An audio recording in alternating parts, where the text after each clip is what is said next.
Linear inequalities in two variables. Our objective is to graph linear inequalities on the coordinate plane, as well as solve problems using linear inequalities. Who uses this? A movie theater manager may use linear inequalities to find the number of different price tickets that must be sold to make a profit. Let's look at graphing inequalities. So if you have a boundary line, so say y equals 2x minus 4. So you start at your y-intercept, rise and run 2 over 1. Any of your input values will give you an output value that goes along this line. If your y values have to be larger, you would shade above. If your y values must be smaller, you would shade below. It may help to ask the question, where are my y values larger from the intercept? Well, that's this way. And where are my y values smaller from my intercept? Well, that's down this way. So that's where you would shade. Now, if you had something like y is less than or equal to 2x minus 4, it wouldn't just be your solution set that's below the line. It would also include the line because it has that equals to.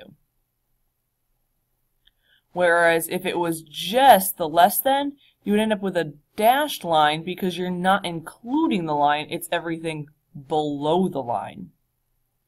So as a recap, less than and greater than will be a dashed line. If you have less than or equal to and greater than or equal to, you're going to have a solid line. And then if it's equal to, it's just going to be the line. There's no shading involved. Let's practice. So, for A, we want to start at 1. And we're going to rise 1, run 2.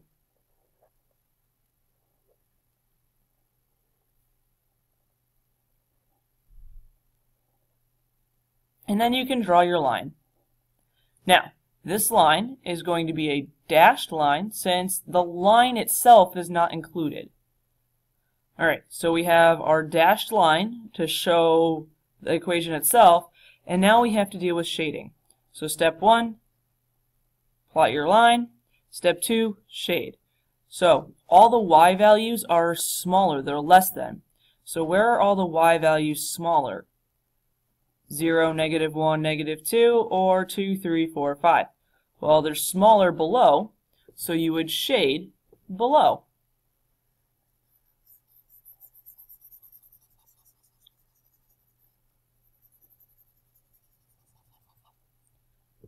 Okay. So now, let's look at this one here. We have y is greater than or equal to 2. Well, since all our y values have to be 2, it means we're going to have a horizontal line at 2. And it will be a solid line because the values on the line are also part of the solution set. So let's draw on a line. Okay, step 1 is complete. We have a line. Now, for step 2, we need to shade because we have an inequality. Well, we're going to shade above the line because y has to be bigger. So bigger is above.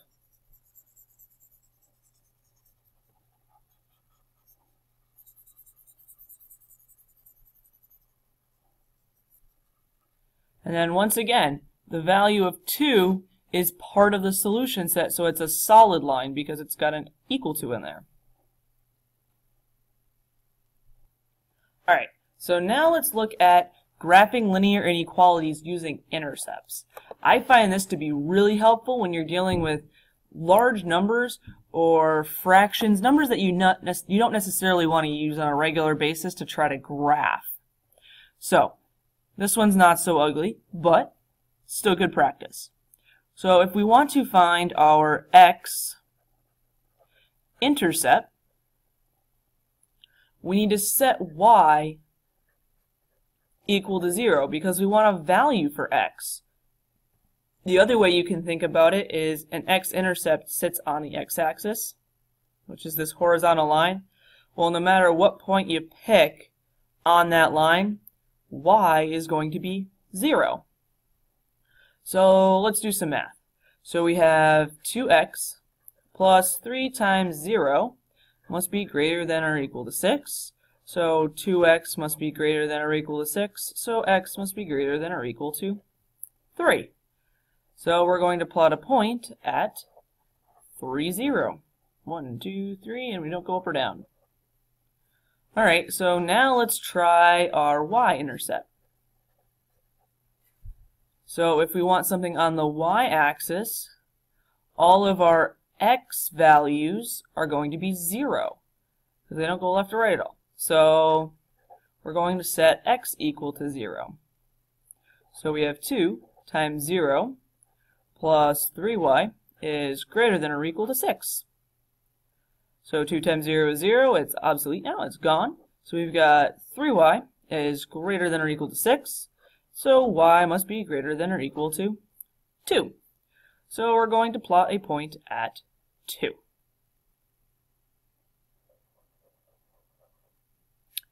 Alright, so we know we're going to have a solid line since our equation leads us to understanding that it will be included within our solution set. So let's draw ourselves a nice solid line in here. Okay, so now we've got to decide whether we're going to shade above or below. It's not as easy to do when y is not by itself, but you can always select a point. I generally choose 0, 0, and since 0, 0 is below the line, if it works and it makes a true statement, shade below. If it doesn't, shade above. So let's try it. So I'm going to do that kind of right in this area right in here in green. So we have 2 times 0 plus 3 times 0. We need to know if it is greater than or equal to 6. So currently we have 0 is greater than or equal to 6. That's not true, so we're not going to shade below. We're going to shade above. So that's a way you can always check. Like even if you can't remember, oh, am I supposed to shade above or below? I don't remember which one to go with. Well, just plug in a point, and if it makes a true statement, that's the side you shade on. If it doesn't, shade on the other side of the line. Alright, so let's look at a problem-solving application. So a local theater charges $7.50 for adult tickets and a $5 discount tickets, sorry. The theater needs to make at least $240 to cover the rent of the building. How many of each type of ticket must be sold to make a profit? If 20 discount tickets are sold, how many adult tickets must be sold? So let's start with question 1 first, and then we'll deal with question 2. So, step 1. Let's find the intercept, so that way we can graph it. So, if we were looking for our x-intercept first, we want to plug 0 in for y. So now we're just left with 750x is greater than or equal to 240, which gives us that x must be at 32.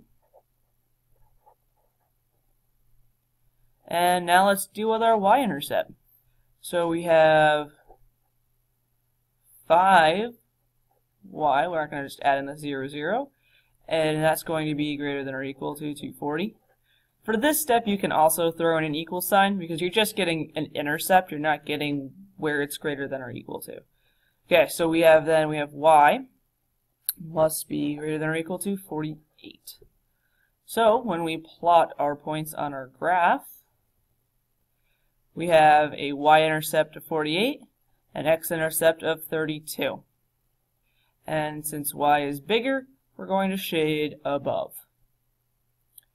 Therefore, to answer the next question, we can pick any reasonable solution. If 20 discount tickets are sold, so 20 discount tickets are sold, we're going across this one here, how many adult tickets must be sold? Well, if 20 discount tickets are sold, we can plug that into our formula as well, if we wish.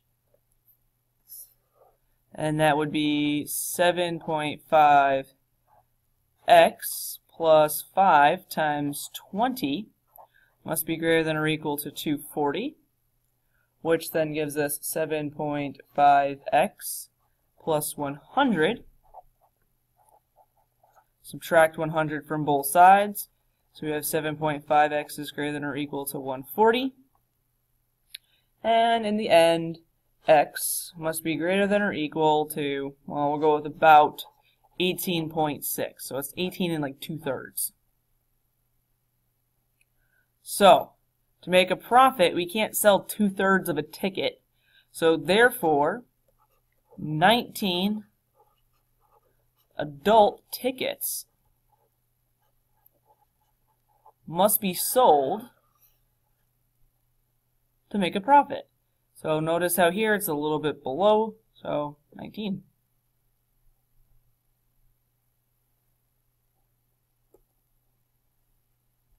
Alright, so now let's try solving and graphing linear inequalities.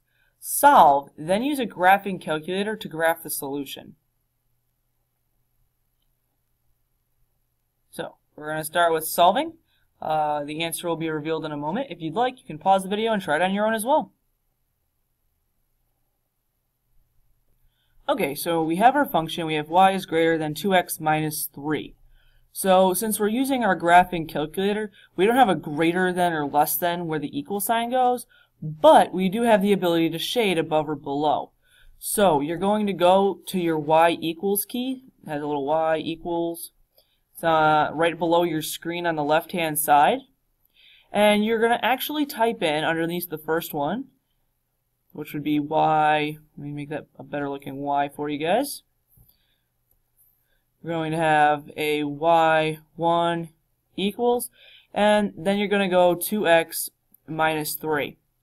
Now, to be able to shade, you have the little arrow like this goes above, and the little arrow going down like this goes below.